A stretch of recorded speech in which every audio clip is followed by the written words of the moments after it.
Michelle Bachelet preocupada por la muerte de jóvenes venezolanos, reflejado en su informe anual. Al menos 9 niños han nacido en los refugios de atención a venezolanos en municipios fronterizos con Táchira. El loro venezolano quedará en manos de la administración de Juan Guaidó. Comenzamos. ¿Qué tal, amigos? Esto es Impacto Venezuela. Hoy es viernes 3 de julio del año 2020. Comenzamos repasando las informaciones más importantes. La primera de ellas tiene que ver con el informe que ha presentado Michelle Bachelet relacionado con el capítulo Venezuela. Entre ellos, le llama la atención a la alta comisionada de Derechos Humanos de la ONU la cantidad de muertes de jóvenes que se registran en Venezuela. De igual manera, habla de las elecciones que se van a llevar a cabo llamadas por Nicolás Maduro, dice que serán poco creíbles. En otro orden de ideas, el Tribunal de Inglaterra designa a Juan Guaidó como el encargado de manejar el oro venezolano depositado en Londres. A continuación, disfruten con nosotros de nuestra mesa de análisis. Vamos a compartir con 2 especialistas en el área de derechos humanos para que escuchemos las reacciones en torno al informe de Michelle Bachelet. Amigos de Impacto Venezuela, el día de hoy en nuestra mesa de análisis conversamos con Carlos Correa. Él es directivo de Espacio Público, esta organización no gubernamental venezolana que el día de hoy pues puede reaccionar y analizar lo que ha sido este informe de la alta comisionada de la ONU en el capítulo Venezuela. ¿Cómo está, doctor? Le saludamos.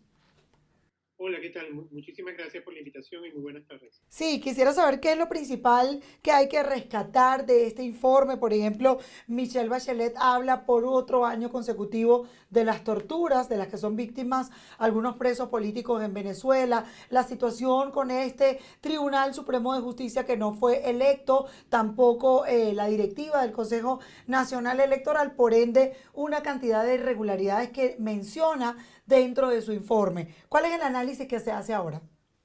Bueno, creo que uno de los elementos claves de este informe, por supuesto, está hecho con el lenguaje de los informes de Naciones Unidas, pero dice que hay un patrón sistemático de detenciones arbitrarias y de tortura.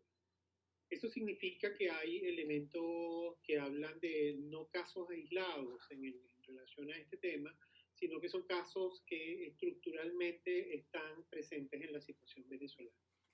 Por supuesto, este informe tiene distintas dimensiones, tiene, por ejemplo, recoge toda la situación vinculada a las detenciones de los periodistas, revisa también el trabajo vinculado a los defensores de derechos humanos y hace una revisión y, por supuesto, que hace serios cuestionamientos. Dice, eh, tú hablabas ahora dice concretamente el informe que las recientes decisiones del Tribunal Supremo de Justicia disminuyen la posibilidad de construir condiciones para procesos electorales creíbles y democráticos. Entonces, bueno, creo que hay un trabajo, en junio ya tiene un año que Michelle Bachelet estuvo en Caracas y de alguna manera, pues en definitiva hay un reconocimiento de las graves violaciones de derechos humanos. Y también habla de algunas limitaciones que ha tenido el personal de la Oficina del Alto Comisionado en Venezuela que no ha podido visitar los centros de detención de la DGCIM y los tribunales y los cárceles militares, ¿no? Y entonces, eso también es un factor que está muy presente en este informe. Claro, fíjese que también el informe habla de lo que son las detenciones de líderes políticos, sindicalistas, pero además de periodistas, de trabajadores de la salud, que creo que no es muy común verlo en ningún país, pero mucho menos en tiempos de pandemia, donde los médicos en el mundo son catalogados ahorita como unos héroes. ¿Qué posición fijan ustedes al respecto? Bueno, nosotros hemos venido documentando las detenciones vinculadas en el contexto de la pandemia desde el 12 de marzo y bueno, ya son más cerca de 70 detenciones bueno, y 34 de ellos son trabajadores de la prensa, pero también hay, como ahí dice, médicos que hoy en día están sometidos a procesos judiciales porque denunciaban las condiciones en las que estaban trabajando en sus hospitales. Hay detenidos, hay también líderes sindicales.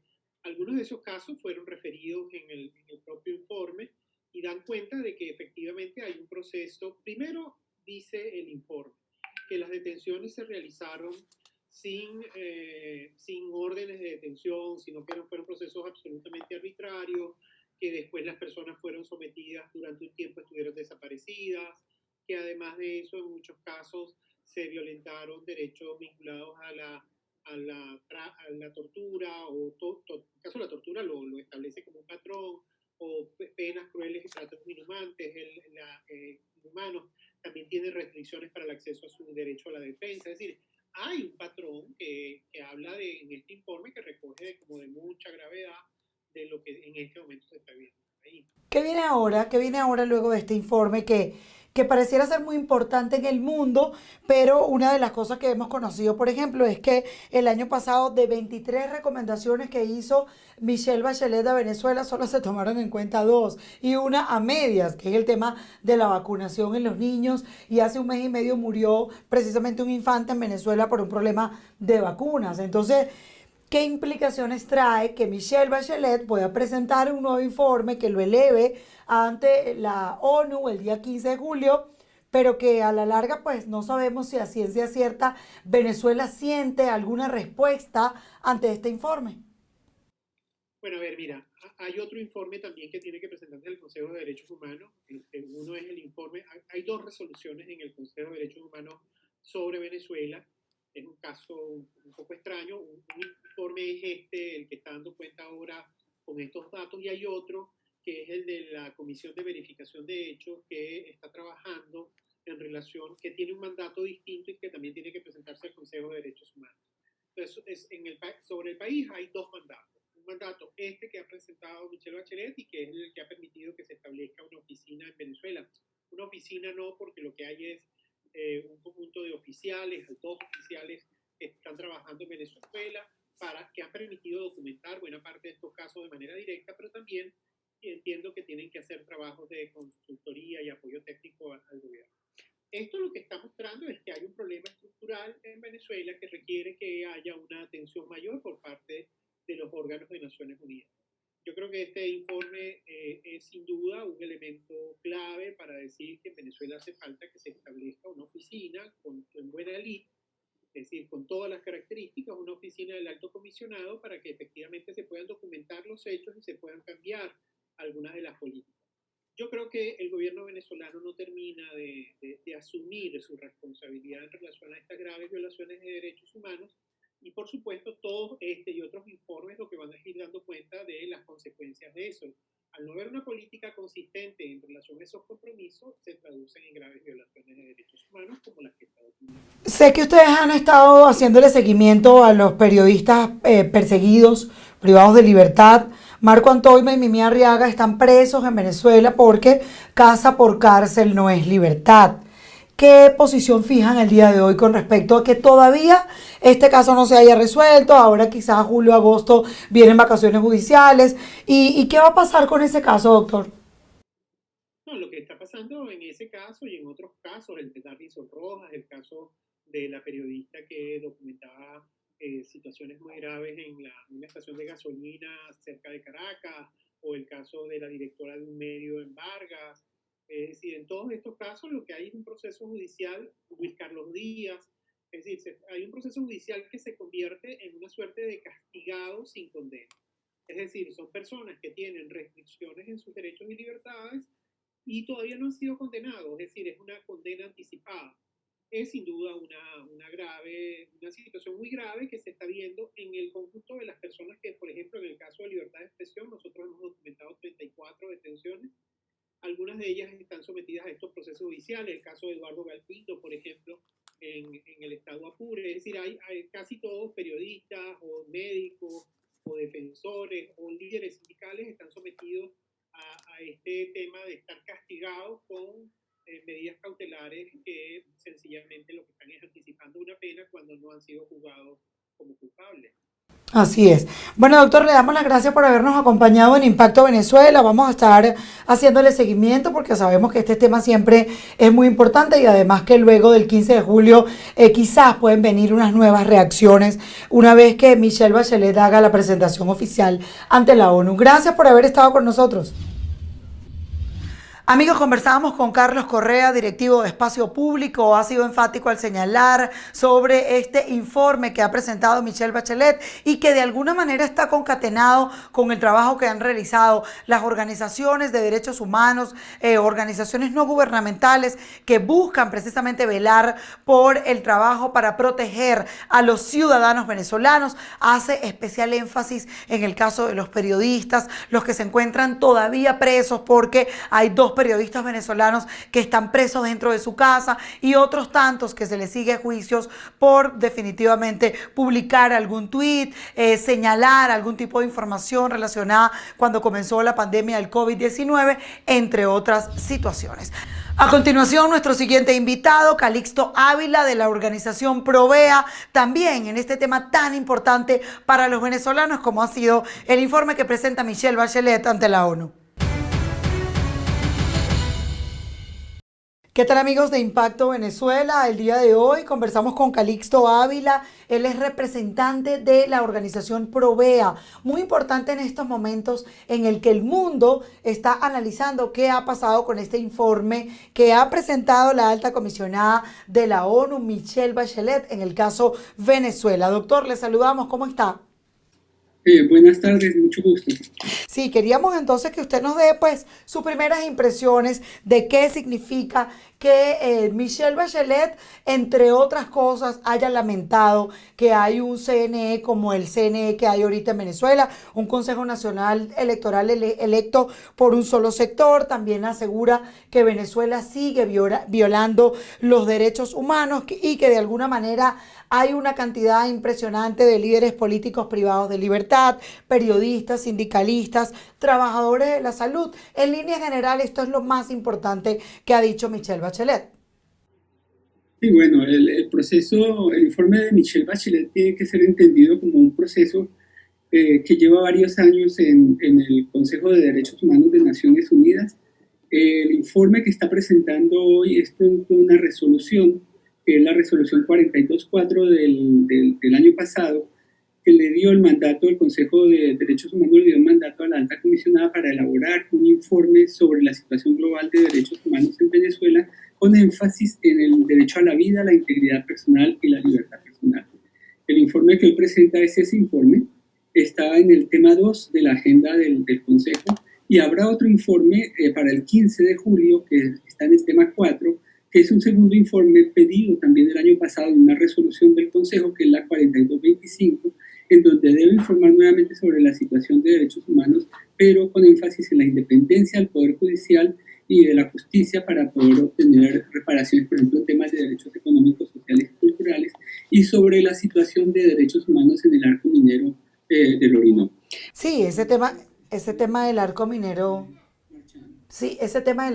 sin duda, pues trae mucha cola, tomando en cuenta lo que significa que podamos denunciar, que además los medios de comunicación lo hacemos, pero que ahora eso llegue ante la ONU tiene otros ojos. Pero el mundo se pregunta, la ama de casa que nos ve, el abogado, ¿qué viene ahora? O sea, ¿qué trae para la población venezolana que este informe haya llegado a la ONU, que lo presenten? ¿Viene alguna respuesta, alguna solución? Por supuesto, o sea, como te digo, este es un proceso y ya el primer informe de la alta comisionada Michelle Bachelet fue el año pasado en julio, del 4 de julio del 2019 se presentó un primer informe con 23 recomendaciones. Nosotros en Provea tenemos un estudio, vamos a publicarlo muy pronto, en donde el resultado de ese estudio es que solamente 2 de esas 23 recomendaciones fueron cumplidas por el Estado venezolano. ¿Cómo cuáles? ¿Cuáles de esas 2 fueron cumplidas? Las 2 recomendaciones son la presencia de la oficina de la alta comisionada en el territorio nacional, que como sabes hay 2 oficiales por lo pronto, que tienen un acceso al país, pero que no han tenido acceso, por ejemplo, a los centros de detención de la DIGESIN o del SEBIN para constatar la situación en esos lugares. Han tenido acceso a otros lugares, pero no allí. Por eso creemos que y por otras razones creemos que ha sido una recomendación cumplida parcialmente. Y la otra tiene que ver con el proceso de vacunación en el territorio nacional. En esto también hay progresos en el territorio nacional, pero gracias no al Estado, sino gracias a la ayuda humanitaria que está llegando al país y a las agencias que están justamente trayendo vacunas y haciendo una cobertura mayor en temas de vacunación. Pero la data pública es suministrada en este caso por las agencias humanitarias y no por el Estado venezolano. O sea, los últimos informes epidemiológicos datan de hace varios años y no se puede entender un país que no tiene un informe epidemiológico actualizado. Hasta ahora, con el tema del COVID, han empezado a emitir algunas informaciones mucho más diarias, pero aún una vez más con la presencia de las agencias internacionales humanitarias. Ahora, fíjese que usted habla, claro, usted habla de esas 23 recomendaciones que hizo ella en el año 2019 que no se cumplieron y que pues solamente se cumplen 2 y digamos a medias, porque este tema de la vacunación, si está llegando a través de la ayuda humanitaria, debemos recordar que hace aproximadamente 1 mes y medio, 2 meses murió un niño precisamente por una vacuna que se le colocó en Venezuela y que se colocó a través de la gobernación del estado Miranda, no se colocó directo de la alcaldía. Siempre el tema político se mete en estas situaciones. Ya para terminar, doctor, quisiera saber su opinión en torno a esta parte que habla Michelle Bachelet, de que los actores políticos no han sabido ponerse de acuerdo y que entonces la consecuencia pues obviamente es que se elige a través de un Tribunal Supremo de Justicia ilegítimo, se selecciona un Consejo Nacional Electoral ilegítimo y entonces ahora se convocan unas elecciones ilegítimas. Esa es una pregunta importante porque en la intervención verbal que la señora Bachelet hizo hoy ante el Consejo de Derechos Humanos, el único punto que no aparece dentro del informe es justamente ese. Es decir, la señora Bachelet consideró importante en su intervención verbal ante el Consejo de Derechos Humanos poner de relieve el impacto de la decisión del Tribunal Supremo de Justicia de quitarle las facultades a la Asamblea Nacional para entregárselas al tribunal, para abrogárselas pues el Tribunal Supremo de Justicia para nombrar un nuevo Consejo Nacional Electoral. Y sobre el hecho de que esa decisión estaba reduciendo y comprometiendo seriamente el espacio para una solución negociada a la grave situación política y social y de derechos humanos que tiene el país. Entonces yo creo que es muy importante resaltar que la señora Bachelet hizo una mención expresa de esas decisiones, aunque no estuvieran en su informe escrito, pero porque efectivamente tiene una relevancia de grandes dimensiones tanto para las Naciones Unidas como para inclusive la Unión Europea. Recordemos que justamente hoy hubo un acuerdo entre el señor Borrell, el alto representante de la Unión Europea para Asuntos Exteriores, y el canciller del gobierno de facto para dar paso atrás con la decisión de declarar persona no grata a la embajadora venezolana, la embajadora de la Unión Europea, perdón. Entonces, efectivamente, el tema de la solución política dialogada a la situación en Venezuela sí que es un punto en la agenda tanto del Consejo de Derechos Humanos como de la Unión Europea, por ejemplo. Así es.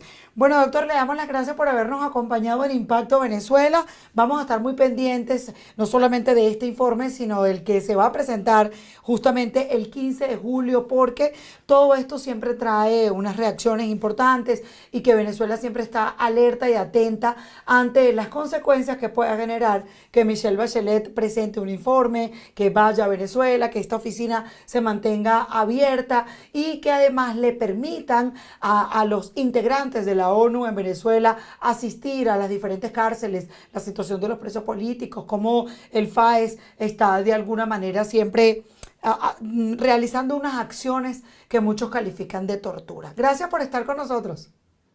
Muchas gracias por la entrevista. Comenzamos con nuestro recorrido informativo. A esta hora queremos presentarle el siguiente reportaje realizado por nuestro compañero Jesús Albino, precisamente sobre este informe que ha presentado Michelle Bachelet, alta comisionada de los derechos humanos, capítulo Venezuela. Detenciones arbitrarias, violación a las garantías del debido proceso, torturas, desapariciones forzadas son algunos de los puntos resaltantes del informe preliminar de la alta comisionada de derechos humanos de las Naciones Unidas, Michelle Bachelet, respecto a la situación venezolana. Aunque valoró positivamente el acceso del incremento de su oficina en el país, escuche bien lo que dijo. Mi oficina siguió documentando restricciones al espacio cívico y democrático con violaciones a la libertad de expresión y el derecho a la información, y la detención de líderes políticos, periodistas, sindicalistas, profesionales de salud y personas que protestaban por los servicios públicos. Continuaron los ataques y la obstaculización del trabajo de parlamentarios de la Asamblea Nacional. Lamentó los casos de muertes extrajudiciales. Reconozco la disminución en la tasa de homicidios en 2019, aunque me siguen preocupando los altos números de muertes de jóvenes por parte de las fuerzas de seguridad. La desigualdad social y la crisis económica también protagonizaron el informe preliminar sobre Venezuela, pues es difícil para los venezolanos acceder hasta a los alimentos. Las personas en Venezuela siguen padeciendo graves violaciones a sus derechos económicos y sociales debido a sus bajos salarios, los altos precios de los alimentos, las persistentes carencias de los servicios públicos, tales como la electricidad, el agua, la escasez de combustible y el precario acceso a los servicios de salud. La crisis se ha exacerbado por el incremento de las sanciones sectoriales y por la pandemia del COVID-19. Bachelet lamentó que los factores políticos no logren acuerdos para solventar los problemas del país, aunque sigue en pie su posición de mediar. Ante todo, lamento que los actores políticos no logren encontrar una solución negociada que resuelva la profunda crisis política.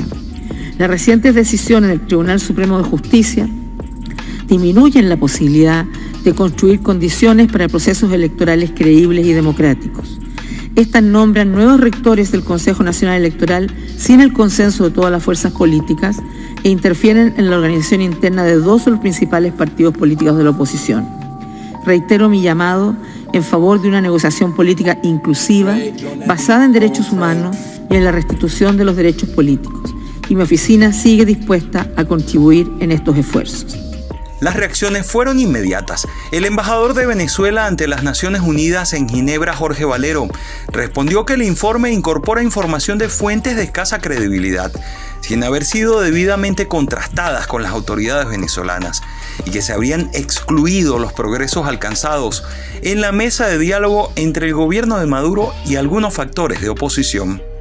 El comisionado especial para las Naciones Unidas, Miguel Pizarro, aseguró que el informe demuestra que se está vigilando de cerca la situación venezolana, a propósito de los detalles sobre las violaciones a los derechos fundamentales. El año pasado, el primer informe de la alta comisionada marcó un antes y un después en la discusión del Parlamento Europeo, en la aproximación de la discusión con muchos de los Estados miembros de la Unión Europea y de países que no estaban cerca de la coalición. Que sea la ONU quien ha venido dibujando la nueva realidad venezolana y que tenemos que verlo en un contexto más amplio. Es el Consejo de Derechos Humanos hablando de detenciones arbitrarias, asesinatos extrajudiciales, pero también es el Programa Mundial de Alimentos hablando de seguridad alimentaria y 9 millones de personas sin capacidad de cubrir sus necesidades básicas. Es OCHA hablando de más de 7 millones de personas en necesidad de asistencia humanitaria. Es ACNUR y OIM hablando de 5.1 millones de refugiados y migrantes.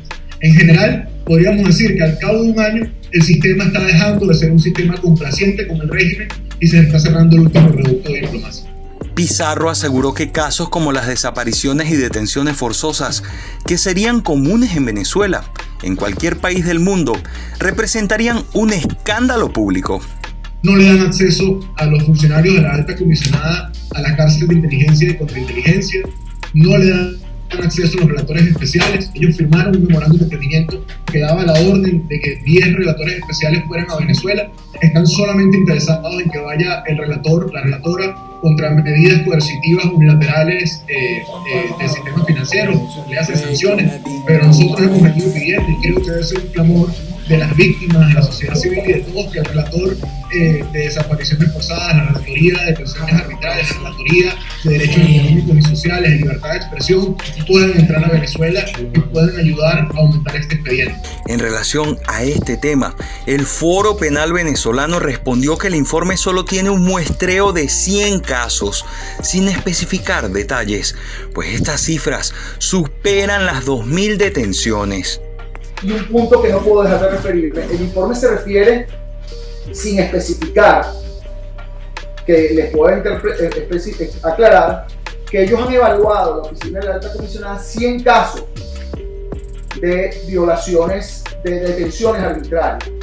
Estos 100 casos quiero decirles que son muestras, pero no lo dice concretamente. porque solo desde que la alta comisionada vino a Venezuela ha habido más de 2.000 detenciones arbitrarias.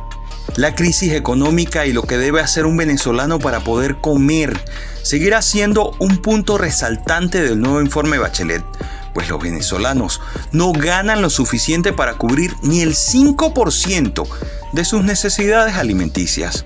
¿Cuál es el mecanismo especial que tiene hoy Venezuela en desarrollo? Es la Fact-Finding Mission, la misión independiente de verificación de hechos. Esta misión tiene que entregar un informe en septiembre que, a diferencia de estos informes de la alta comisionada, que son una narración de hechos, que son un compendio de cosas que han venido ocurriendo, pero que no terminan dando o no tienen como resultado final una responsabilidad individual, la Fact-Finding Mission, esta misión de verificación de hechos, tiene una tarea clara, que es determinar la responsabilidad individual de los violadores de derechos humanos, construir las cadenas de mando, determinar las responsabilidades de quienes actuaron, de quienes por omisión fueron cómplices y de quienes, pudiendo evitar que este tipo de cosas ocurrieran, no lo evitaron. Pero la historia no termina aquí, pues el próximo 15 de julio, Bachelet presentará ante Naciones Unidas otro informe, donde tratará el tema de la independencia del Poder Judicial, el acceso a la justicia y la situación de los derechos humanos en el arco minero. Jesús Albino, Somos Impacto, Venezuela. Continuamos con más información, nos vamos al estado Táchira, y es que al menos 9 niños han nacido en los diferentes refugios de atención a venezolanos retornados, esto en los municipios fronterizos, precisamente con el estado Táchira. Nos vamos hasta allá con nuestra compañera Marine Glot. Al menos 9 niños han nacido en los refugios de atención a venezolanos retornados en los municipios fronterizos del estado Táchira. Más de 50.000 venezolanos han regresado al país por la frontera del estado Táchira, entidad donde fueron instalados al menos 18 refugios para albergar a estas personas durante su cuarentena obligatoria. Se han atendido partos, ya en nuestro estado tenemos 9 niños que han nacido pues en su tierra y así sucesivamente, y esto pues ha sido lo que ha nacido aquí en el Táchira, que pienso que somos como un reflector hacia todo el estado venezolano en lo que es la pandemia, ¿no? Por ser el estado que mantiene la frontera más viva de Latinoamérica, donde en un día nosotros ingresamos hasta 1.000 connacionales. La Autoridad Única de la Salud sostiene que en Táchira se ha controlado el riesgo de contagio pese al constante flujo de venezolanos ingresando por la frontera. Que cuándo salen, que cuántos son. Es un trabajo arduo, pero que ha valido la pena, porque a pesar de la cantidad de connacionales que han llegado a nuestro estado, todavía nosotros mantenemos una línea aplanada, a pesar de que han incrementado los casos, pero seguimos siendo un país que todavía pues nos mantenemos con aquel bloqueo, con aquella cadena que impide que se desate una pandemia como tal en nuestro estado. Fresel destacó que se mantiene activado el casa a casa para la aplicación de las pruebas rápidas de descarte del COVID-19. En Táchira, Marine Glot, Somos Impacto Venezuela.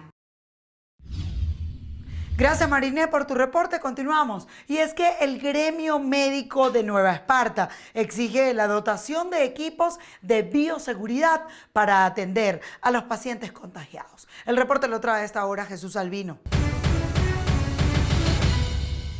El presidente del Colegio de Médicos en la entidad nueva espartana, José Antonio Narváez, rechazó el fallecimiento de trabajadores de la salud en el estado Zulia a causa de COVID-19 e instó a que se mejoren las medidas de bioseguridad, no solo para los galenos, sino también para el gremio de enfermería, que a su juicio se enfrentan a esta pandemia sin insumos ni equipos acordes para garantizar la atención y vida tanto de los pacientes como del personal de salud. Y somos la primera línea de batalla contra el COVID-19, de manera que el gobierno nacional debe prestar mayor ayuda a los médicos que trabajamos con las uñas en los hospitales y ambulatorios del país para tratar de preservar nuestras vidas y lograr mejorar la calidad de vida no solo del médico y de los enfermeros, sino también de los pacientes que lamentablemente sufren de esta pandemia. Narváez afirmó que en los centros Centinela de la región insular el personal carece de mascarillas, guantes y otros insumos, por lo que han tenido que cubrirlos con sus propios ingresos económicos. el médico aquí en el Hospital Luis Ortega, que es el principal centro centinela del COVID-19, ha tenido que adquirir hasta las máscaras protectoras para enfrentar a los pacientes sospechosos de los casos con COVID-19. Asimismo, hemos tenido que sacar de dinero de nuestro peculio para tratar de solventar el hecho del uso de los preventivos, del medicamento, para tratar de nosotros fortalecer nuestra integridad para enfrentar esta situación que estamos viviendo. El presidente del Colegio de Médicos insistió en que hay un riesgo evidente, no solo para los pacientes, sino para los médicos y enfermeras, lo que quedó en evidencia con las muertes del personal de salud en el estado Zulia, situación que no se debe repetir en el país, por lo que se declaran en alerta a nivel nacional. Jesús Albino, somos Impacto, Venezuela. Nos vamos al estado Lara, y es que los choferes de autobuses denunciaron que los encargados de las estaciones de servicio no les abastecen de combustible. Desde que comenzó la flexibilización de la cuarentena, muchos de los trabajadores del volante señalaron que esta es su única fuente de ingreso, razón por la cual exigen a las autoridades competentes atender esta petición. Y no ha sido posible lograr que el transporte urbano pueda trabajar con la gasolina porque las bombas nos están negando el paso a surtir al transporte. El transportista en este momento está en una situación crítica. Nosotros sabemos también que hay una emergencia sanitaria, pero resulta que de una u otra modo estamos pasando hambre, porque no tenemos los medios para llevarle a nuestra familia, no tenemos a veces con qué hacer un desayuno. Entonces, el llamado es a la gobernadora del estado.